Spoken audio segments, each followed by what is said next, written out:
Hindupuram MLA Yuvaratna Nandamuri Balakrishna జన్మదినోత్సవం సందర్భంగా రాజమండ్రి శ్రీరామ్ నగర్లో సేవా కార్యక్రమాలు నిర్వహించారు. విలక్షణ వ్యక్తిత్వం, సేవాభావం కలిగి ఇటు రాజకీయాల్లో అటు సినిమా రంగంలో మకుటం లేని మహారాజుగా నందమూరి బాలకృష్ణ వెలుగొందుతున్నారని తెలుగుదేశం పార్టీ రాష్ట్ర ప్రధాన కార్యదర్శి, నందమూరి వంశాభిమానుల సంఘం గౌరవ అధ్యక్షులు గన్ని కృష్ణ అన్నారు. హిందూపురం ఎమ్మెల్యే యువరత్న నందమూరి బాలకృష్ణ జన్మదినోత్సవం సందర్భంగా నందమూరి వంశాభిమానుల సంఘం అధ్యక్షుడు గొర్రెల రమణ, బిక్కిన సాంబ ఆధ్వర్యంలో శ్రీరామ్ నగర్లో గన్ని నివాసం వద్ద వేడుకలు నిర్వహించారు. ముందుగా ఎన్టీఆర్ విగ్రహానికి గన్ని కృష్ణ తదితరులు పూలమాలలు వేసి నివాళులర్పించారు. అనంతరం అభిమానులు, తెదేపా కుటుంబ సభ్యుల మధ్య జై బాలయ్య నినాదాల మధ్య కేక్ కట్ చేశారు. అనంతరం పేద మహిళలకు చీరలు పంపిణీ చేశారు. వార్డుకు చెందిన షేక్ దావుద్ అనారోగ్యంతో బాధపడుతుండడంతో వారి కుటుంబానికి నెలకు సరిపడా నిత్యావసర వస్తువులను గన్ని కృష్ణ చేతుల మీదుగా అందజేశారు. ఈ సందర్భంగా గన్ని కృష్ణ మాట్లాడుతూ విశ్వవిఖ్యాత నట సార్వభౌమ నందమూరి తారక రామారావు నట వారసునిగా చలనచిత్ర సీమలో అడుగుపెట్టి తనదైన శైలిలో రాణించి తెలుగు చలనచిత్ర రంగంలో అగ్ర హీరోగా బాలకృష్ణ వెలుగొందుతున్నారని పేర్కొన్నారు. నందమూరి బాలకృష్ణ హీరోగానే కాకుండా సంఘ సేవా తత్పరుడిగా ఎంతో పేరు సంపాదించారని, తన తల్లి పేరిట బసవతారకం క్యాన్సర్ ఆసుపత్రి ఏర్పాటు చేసి ఎంతోమంది నిరుపేదలకు ఉచిత వైద్యం అందిస్తున్నారని అన్నారు. రాజకీయాలలో అవినీతి మరక అంటుకోకుండా స్వచ్ఛమైన వ్యక్తిగా, హీరోగా బాలయ్య చరిత్రలో నిలిచిపోతారని పేర్కొన్నారు.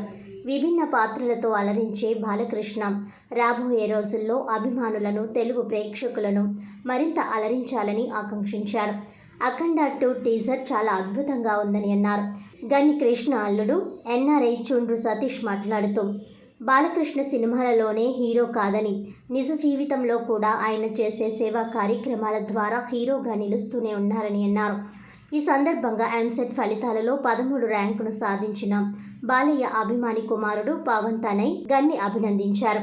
ఈ కార్యక్రమంలో తెలుగుదేశం పార్టీ రాష్ట్ర కార్యదర్శి కాశీ నవీన్ కుమార్, పార్టీ నాయకులు నిమ్మలపూడి గోవింద్, కంటిపూడి శ్రీనివాస్, వారాది హనుమంతరావు, కోరుమిల్లి విజయశేఖర్, జక్కంపూడి అర్జున్, సూరంపూడి శ్రీహరి, రామినేని మస్తాన్ చౌదరి, మల్లా వెంకట్రాజు, సింహాద్రి, వారధి నాగబాబు, నందమూరి అభిమానులు, గొర్రెల రమణ, బిక్కిన సాంబ, కేవి శ్రీనివాస్ తదితరులు పాల్గొన్నారు. నందమూరి బాలకృష్ణ గారిది అంటే ఆయన ఒక యాక్టర్గానే కాకుండా ఒక సామాజిక సేవావేత్తగా, ఒక రాజకీయ నాయకుడిగా చాలా మంచి ఒక ముద్ర వేసుకున్నాడు. ఆంధ్రప్రదేశ్ ప్రజల్లోనే కాకుండా మొత్తం చోట్ల కూడా, భారతదేశం యావత్తు కూడా అతను ఒక పాన్ ఇండియా స్టార్ కింద సినిమాలన్నీ కూడా హిందీలో కూడా రిలీజ్ అవుతూ మంచి కలెక్షన్స్ కూడా వస్తున్నాయి. ఇప్పుడు నేను ఇక్కడికి వచ్చే ముందే ఆ టీజర్ చూశాను యూట్యూబ్లో. అఖండ తాండవ,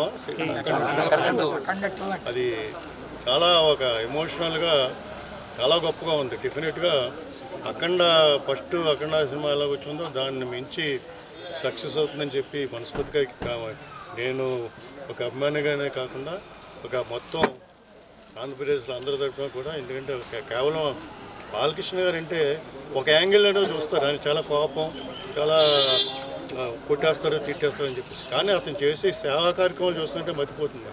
నేనే ఎంతోమందిని క్యాన్సర్ హాస్పిటల్కి బసవరామ్ తారకం వాళ్ళ తల్లిగారి పేరుతో ఏర్పాటు చేసిన Basavaram Tarakam Indo American cancer ఇన్స్టిట్యూట్కి ఎంతోమందిని నేను ఇక్కడ రాజమండ్రి నుంచి కాకుండా జిల్లా నుంచి ఎంతోమందికి నేను లెటర్లు పంపించడం, వాళ్ళకి మంచి వైద్యం అందించడం, వాళ్ళు మళ్ళీ స్వస్థలే బయటకు ముందుకు రావడం కూడా చూస్తున్నాను. క్యాన్సర్ హాస్పిటల్ దినదినాభివృద్ధి చెందుతూ ఉంటుంది. ఆయన మనసు అంతా కూడా క్యాన్సర్ హాస్పిటల్ మీద ఉంటుంది ఎప్పుడు కూడా. ఆయన అదేవిధంగా హిందూపూర్లో మూడోసారి గెలిచాడు. 3 సార్లు హ్యాట్రిక్ విజయం. ఎందుకంటే తండ్రి గారి వారసత్వాన్ని నటనలోనే కాకుండా రాజకీయాల్లో కూడా నిలబడుతూ చాలా మంచి పేరు తీసుకుంటున్నాడు ఆయన భవిష్యత్తులో. అంటే ఇప్పుడు 65 ఏళ్ళు, ఆయనకి 65 ఏళ్ళలాగా ఎక్కడ ఉండలేదు. ఎందుకంటే ఆయన ఆ సీక్రెట్ ఎనర్జీ అంతా కూడా అభిమానులు చూస్తూనే వస్తుందేమో బాలకృష్ణ గారికి. అభిమానులు చూస్తూనే వస్తుంది బాలకృష్ణ గారికి. అంత స్పీడు, అంత ఎమోషను, చాలా గొప్పగా యాక్ట్ చేస్తున్న. ఇంకొక 65 ఏళ్ళు కాదు, ఇంకో 10 ఏళ్ళు అయినా ఆయన సినీ రంగంలో మగుటలేని మహారాజులాగా వెళ్ళాలి. ఎంతోమంది కుర్రాళ్ళు వస్తుంటారు. అంటే ఎవరితో బాగానే వాళ్ళది, ఎవరితో సీనియర్ యాక్టర్స్ కూడా ఉన్నారు, చిరంజీవి గారు కానీ మిగతా వాళ్ళు కానీ ఉన్నారు. ఎవరి పందా వాళ్ళది. అంటే బాలకృష్ణ ఆయన రూటే సెపరేట్. ఆయన విజిలిస్తే ట్రైన్ అయినా ఆగిపోద్ది, లేకపోతే ఇంకోటి ఏదైనా కానీ మొత్తం ప్రపంచం ఆగిపోద్ది. ఎందుకంటే అది